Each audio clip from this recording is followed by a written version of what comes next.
шабакаи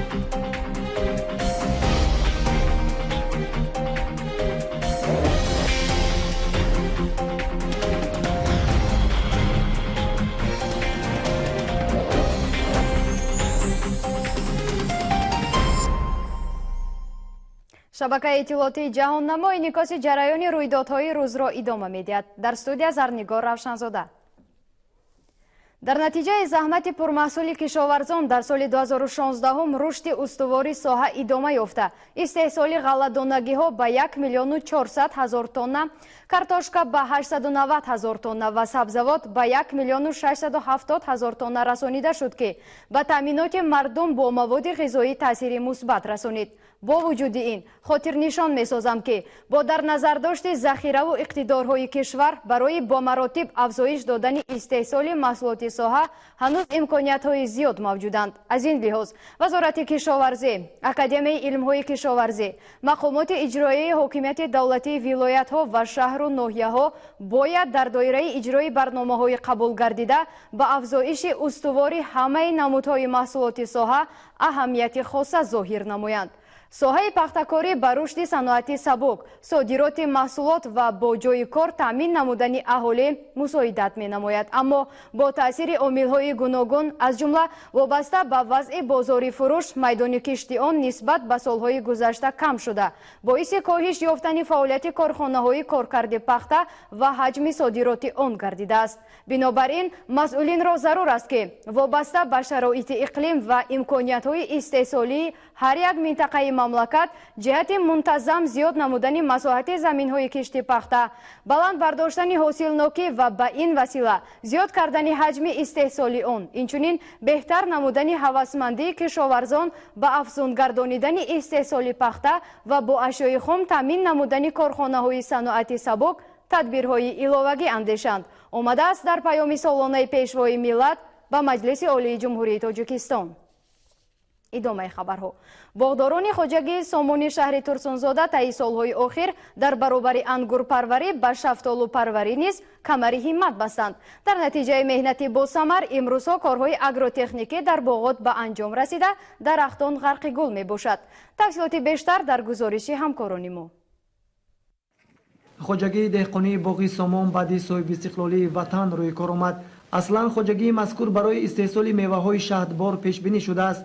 таи 3 соли охир ангурпарварони хоҷагии боғи Сомон дар майдони 2 гектар парвариши дарахтони шафтолуро бароҳ монданд ва соли гузашта аз навниҳолон ҳосили дилхоҳ ҷамъоварӣ карда буданд. мардум дарахти шафтолуро умри кам дорад гӯён кам парвариш менамоянд.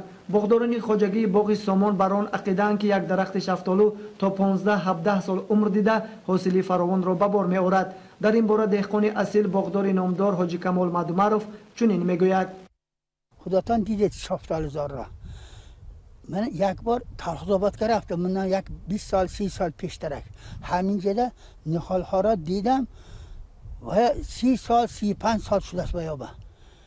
فقط نگاه کردم وقت بریدن لازم و وقت آب چیزش داره کردن لازم.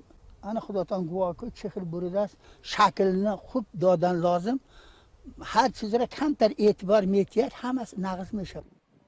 дар ҳақиқат парвариши ниҳолони шафтолу тибқи қоидаҳои агротехникӣ роҳандозӣ шуда нигоҳубини ниҳолон ҷавобгӯи талаботанд.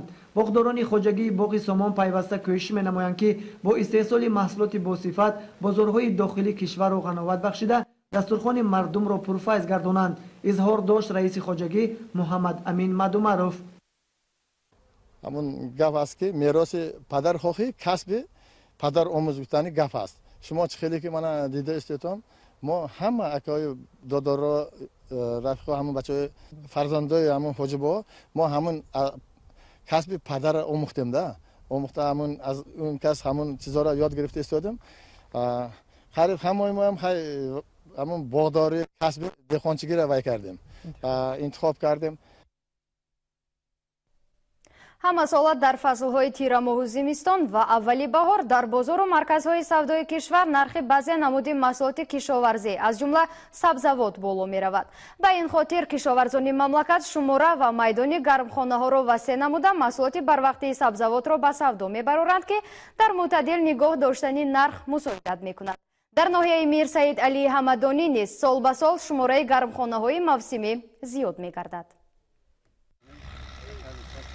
дар ноҳияи ба номи Мир Саид Али Ҳамадонӣ кишоварзон аз заминҳои дар ихтиёр дошта самаранок истифода бурда ҳосили хуби маҳсулоти кишоварзӣ ба даст меоранд. Хоҷагии деҳқонӣ Айниддин Садулло дар ҷамъияти деҳоти Қаҳрамон дар муддати кӯтоҳ тавонистааст қарзҳои хоҷагиро пардохт намуда ҳолати молиявии саҳмдорон ва хоҷагиро беҳтар намояд. деҳқонони ин хоҷагӣ бо истифодаи самараноки замин ҳамасола аз ин гармхона аз 2 то 3 ҳосил ба даст меоранд. хоҷагӣ дорои 3 гектар замин мебошад ва дар он мо ҳар сол 1 гектар гандум, ғалладонагӣ, 1 гектар пахта ва дар 1 гектари дигараш сабзавот мекорем. аллакай дар замин мо баъзе маҳсулотамон киш карда шудааст, аз он картошка, сабзӣ ва дар гармхона кӯчатҳо тайёр шудааст ки мо рӯзҳои наздик ба замин мегузорем. айни замон хоҷагидорон аз усулҳои муосири соҳа истифода мебаранд ва ба ин хотир бо дастгирии мақомоти иҷроия ҳокимияти давлатӣ ва раёсати кишоварзӣ гармхона бунёд намуда дар 4 фасли сол маҳсулоти гуногун парвариш менамоянд. хоҷагӣ дорои 6 сотихи замини гармхонаи доимӣ амалкунанда мебошад ва дар ин гармхона мо ҳар сол 3 ҳосил ба даст меорем. ҳозир айни замон дар гармхона бодирин киш карда шудааст ки аз моҳи сеюми моҳи январ киш карда шудааст. дар хоҷагӣ ҷои махсуси ниҳол барои ниҳол баровардан аст ки мо онро дар кӯчатҳо бароварда баъд ба замин мегузорем. ин ба мо имконият медиҳад ки мо ба таври ба кӯчат гузарондан ба замин ҳосилро 30 рӯз пеш ҷамъоварӣ кунем ва ба мо имконият медиҳад ки барои ҳосили дуюм боз замина гузорем. бо гарм шудани замин дар рӯзҳои наздик хоҷагидорон кӯчати помидору бодиринг ва қаламфуру дигар намуди маҳсулотро ба замин мегузоранд ва дар нимаи дуюми моҳи май маҳсулоти барвақтиро пешкаши харидорон мегардонанд. Каримхон Амруқулзода, Муҳаммадшои Қурбон, ноҳияи Ҳамадонӣ, Ҷаҳонамо.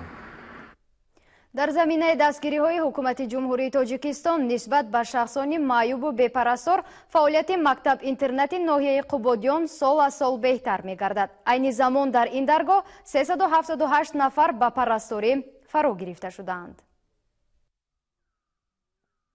ҳанӯз дар овони ба по гузоштани давлати соҳибистиқлоламон яке аз мавзӯъҳое ки роҳбари мамлакат махсус таваҷҷӯҳ зоҳир карда буданд, ин дар шароити созгор ба ғамхорӣ ва таълиму тарбия фаро гирифтани қисмати ятиму бепарастори ҷомеа маҳсуб меёфт. ина гузашти солҳо собит намуд ки воқеан ин қабил мардум зери васоят ва парасторӣ қарор гирифта беҳтарин шароит барошон фароҳам оварда мешавад. мактаби интернати ятимону бепарасторони ноҳияи Қубодиён бо тақозои давр дар заминаи собиқ лагери пионерии давраи шӯравӣ таъсис дода шуда, айни замон 378 нафар дар ин ҷо ба таълиму тарбия фаро гирифта шудааст. ҳамагӣ дар мактаби интернат 378 нафар хонанда ба таълим ва тарбия вобаста карда шудааст. аз он ҷумла 64 нафари хобгоҳи доим ба истиқомат карда истоданд. шароит хубанд. новобаста аз он ки биноҳои таълимӣ ва хобгоҳи бачаҳо ба қадри ҳол ба талабот мувофиқ кунонида шуда бошад ҳам, вале ба гуфти омӯзгорони ин даргоҳ имрӯз талабот дигаргуна аст. дар як гӯшаи мактаби интернат таҳкурсӣ як қаноти иншоотӣ ба нақша гирифта шуда рехта шуда бошад ҳам, вале рафти корҳо он қадар ҷараёни мӯътадил надорад. шояд дар ин самт рӯзҳои наздик вусъати корҳои сохтумонӣ ба нақша гирифта шудааст то бошандагони он солҳои наздик дар синфхонаҳои барҳаво ба таълиму тадрис фаро гирифта мешаванд. Манучери Ҷумахон, Муҳаммад Шарифи Темур, ноҳияи Қубодиён, Ҷаҳонамо. бо дастгирӣ аз сиёсати иҷтимоии ҳукумати ҷумҳурии Тоҷикистон дар ин рӯзҳои идона ба истиқболи Наврӯз аз ҷониби ширкати барқии Помир Энержи ба як қатор оилаҳои эҳтиёҷманди водии Язгуломи ноҳияи Ванҷ кӯмак расонида шуд. дар ҳошияи таҷлили рӯзи наврӯз бо пайравӣ аз сиёсати хайрхоҳонаи пешвои миллат, роҳбарияти ширкати барқии Помир Энержи барои як қатор оилаҳои камбизоати водии Язгуломи ноҳияи Ванҷ кӯмаки моддӣ расонд. барои ин оилаҳо миқдори муайяни маводи ғизоӣ аз намуди орду, биринҷу, равған ва макарон кӯмак расонда шуда, ҳамчунин асбоби рӯзгор ба мисли бухории нонпазӣ, дарзмол, плитаи электрикӣ тӯҳфа гардид. водии Язгулом то солҳои охир аз нерӯи барқ бархурдор набуд. бо супориши асосгузори сулҳу ваҳдат президенти мамлакат мамлакат дар дарёчаи ин водӣ нерӯгоҳи типи нав бунёд гардид ва ҳангоми ташрифи пешвои миллат ба ин водӣ соли 2016 нерӯгоҳ ба истифода дода шуд ва мардум аз истифодаи нерӯи барқ бархурдор гардиданд. бинандаҳои азиз, акнун шумо имкон доред ки барномаҳои шабакаи иттилоотии ҷаҳоннаморо дар баробари дигар шабакаҳои телевизионӣ аз тариқи моҳвораи нав тамошо кунед. маълумоти муфассалро шумо метавонед аз сомонаи интернетии мо www.jahonnamo.tg дастрас намоед.